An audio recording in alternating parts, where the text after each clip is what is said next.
Yesterday's claims that were made by the President William Ruto while on a tour in Nakuru County of how the Ford Foundation has been sponsoring protests in Kenya and the unrestlessness that is being witnessed in country have a much wide-reaching interpretation even in regards to the outcomes of the presidential elections that will be held in the United States of America come November this year.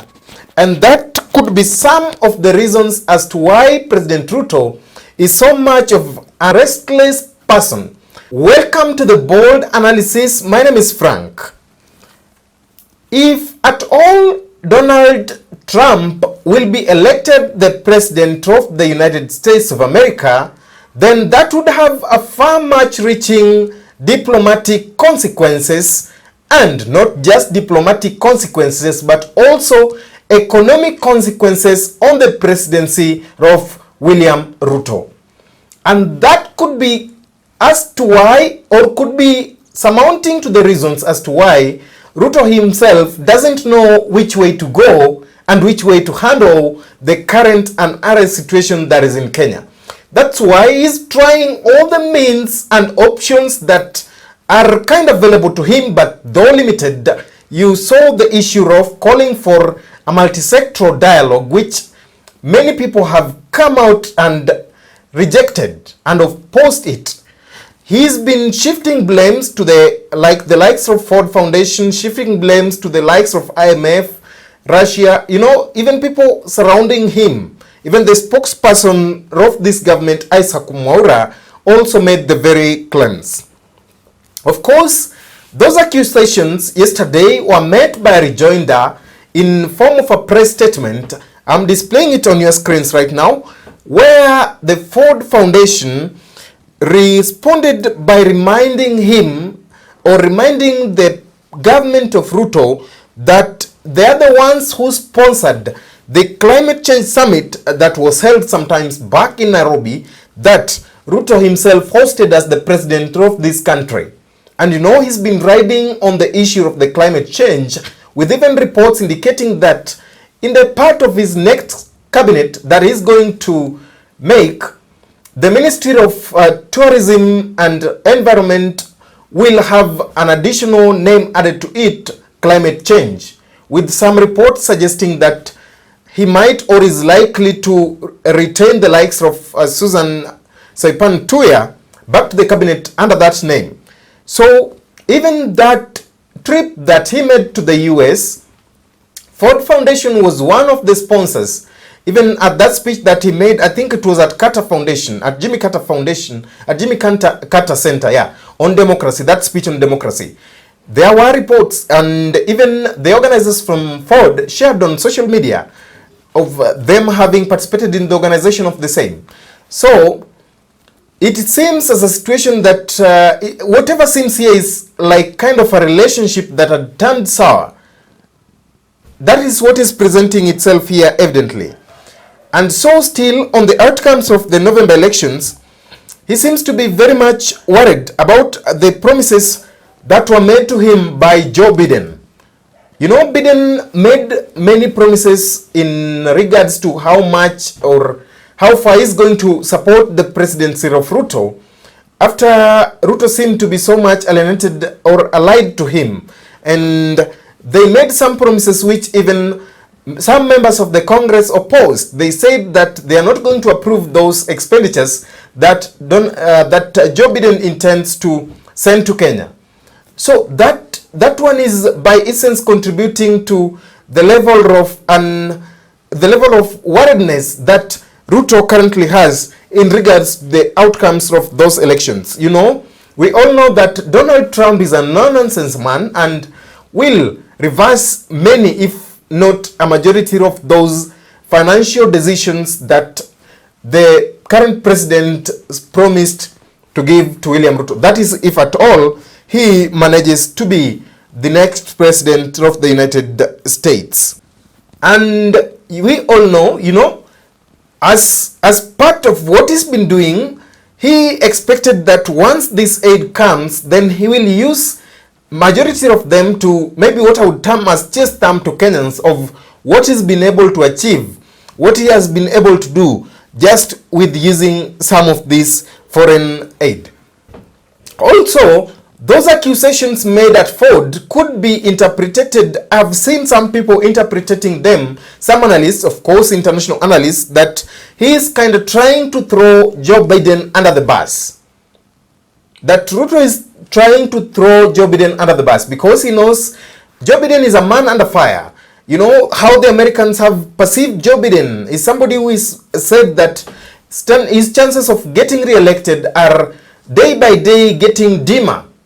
So because Ruto might also in his mind realize that Joe Biden is not going to make it for a second term, so he needs to establish a quick new relations with whoever is going to come new. If it is Donald Trump, then he needs to reestablish those contacts as fast as he can. So the only way that he can do that is like try to jump out of a moving ship and try to move into the ship of Donald Trump is try to appear as if he's fighting some of the friends or some of the allies related to Joe Biden. And you know, if you understand the geopolitics of the world, then you would understand that America has kind of put Ruto under a category of a liability.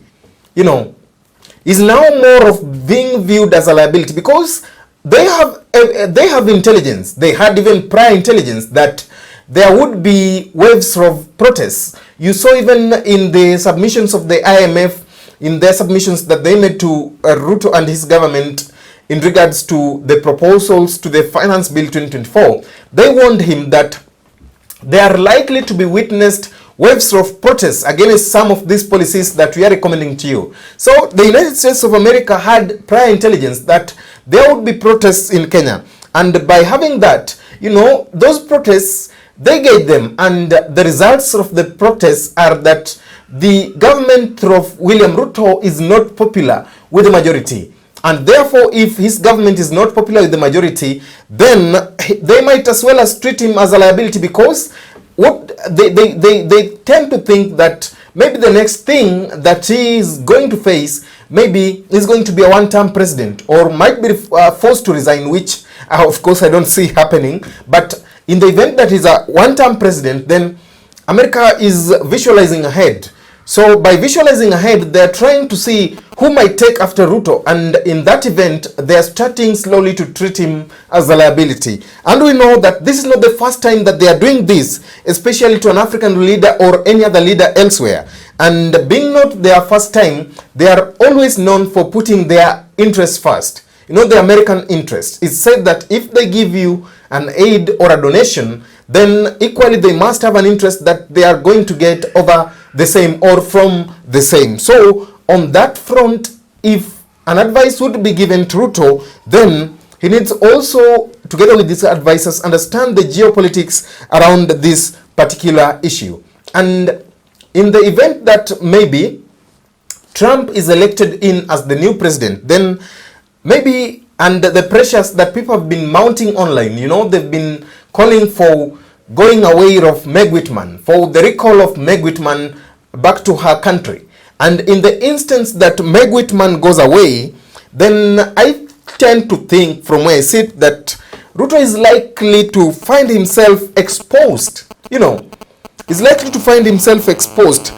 And even Meg has been particularly, sorry about that, Meg has been particularly silent about the protests that are being witnessed in the country currently. So her silence also means a lot. You know, her silence, she has not been able to speak even on issues like police brutality that we are witnessing in Kenya, instances of advisories coming like directly straight from her. The way she was very vocal. At first, we remember she was very vocal on very many issues around this country, economic issues, political issues. She was very, very vocal.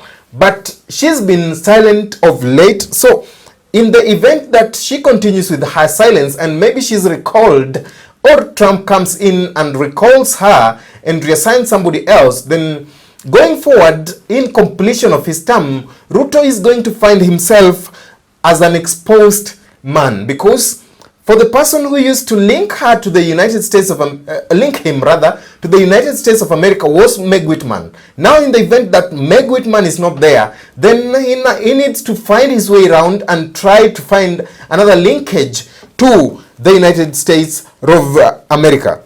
So, you know, if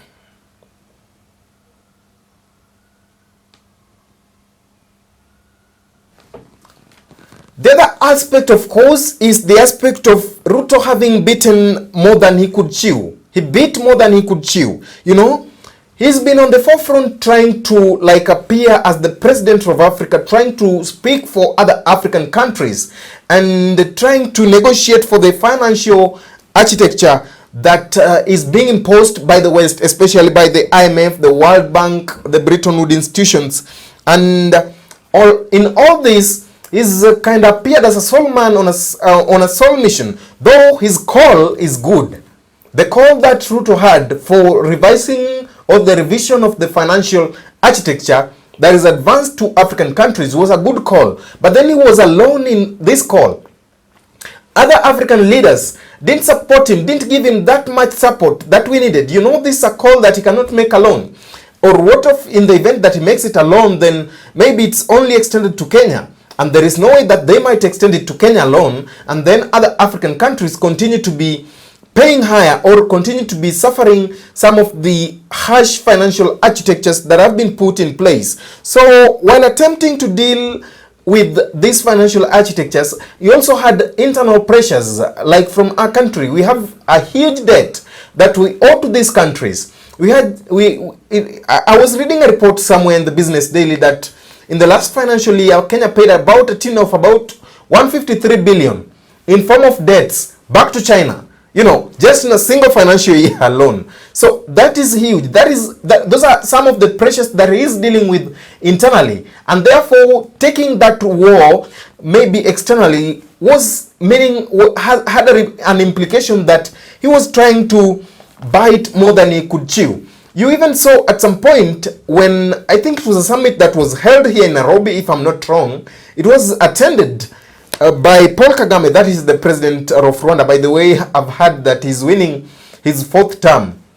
You know, Rwandans who are going to election. Kagame even warned Ruto to be more careful with the way he deals with the West, particularly, you know. And Kagame even went to an instance of showing what I would have otherwise term as inappropriate, trying to show the middle finger to countries like France. And Kagame has been a man who has been in this power. He's been a president for close or over 30 years. So he knows these people. When he wants you to be careful in the way that you deal with these people, he knows what he's talking about. He's experienced about this. So you need to listen. Even if you don't listen, you need to watch closely, analyze what he's saying, and take into action. You even saw recently, he was given money, that is Paul Kagame, by the outgoing premier, the immediate former Prime Minister of UK. Gave him money to enter into a negotiation deal for transporting those migrants to his country, Rwanda. And having been given that money and that Prime Minister lost, then Paul Kagame is under no obligation to return that money. So that is politics of here and not politics of just thought. So I think that Ruto should also be very much worried of the West, just as Kagame warned him, especially on his policy and diplomatic stand, and maintain the principle of neutrality. Because if you are showing openly that you're castigating Russia for sponsoring protests in your country, then there is something that you're missing. While at the same time, you are showing your open support for the United States of America. In the event that the US or those operatives in US decide to give you a wide berth, they decide to throw you under the bus, they decide to treat you as a liability, then maybe if you maintain the principle of neutrality, then powers like Russia can come to your aid, powers like China can come to your aid. It doesn't have to be political aid. It can be economic that is economic, is financial, yes. Economic aid, that is the most important thing, because if you are losing the war economically, and I think that is where the wars of Ruto started. He started losing it economically, where people protested against the finance bill.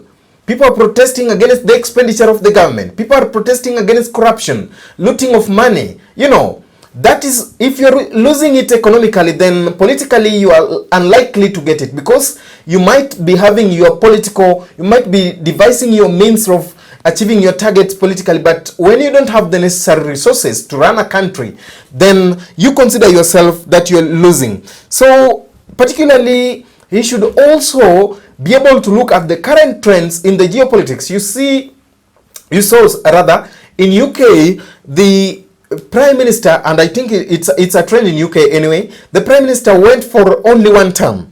And we might see a similar situation in US, where the current president Biden might, for example, go for just one term. Then that trend sends a message to him that what about his current wars that he's experiencing in his first term? Is he able to make it past his first term?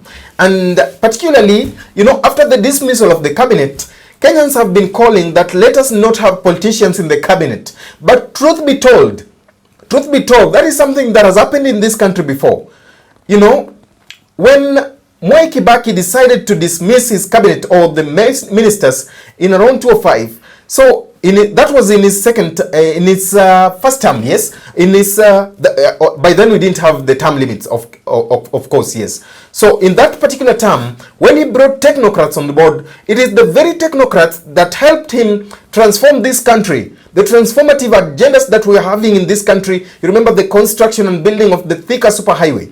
So the only problem that Mwai Kibaki had was when he was going to seek for a re-election in 2007. Those technocrats wouldn't help him to deliver his presidency, to help him get the presidential seat. So that is the problem that Kibaki had.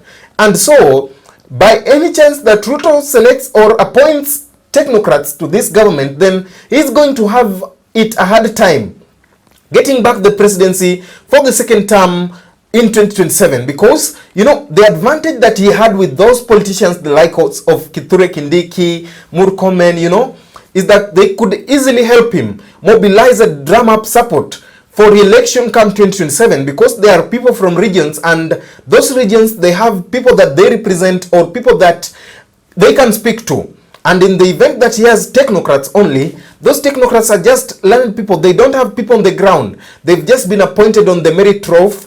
They're meritocrats in terms of the academic credentials and maybe work experience. So maybe for the first term, Ruto would have done with the politicians. Then in the next term, that is the second term, he could have taken advantage of those technocrats in order to complete some of his projects. So after criticizing Russia also, and in the event of a fallout with the US, I was saying that, you know, I've said it before, that where will he turn his cries? Will he turn to China? Where will he turn to? And particularly should study what happened in Niger, Mali, and Burkina Faso. That should be an important lesson. I don't want to delve so much into that, but, you know, there have been reports of how Russia helped these countries to successfully deliver them from the previous holders of the presidential or the heads of governments in these countries. So he should be particularly careful around this topic. Thank you for watching. That marks the end of our analysis. My name is Frank.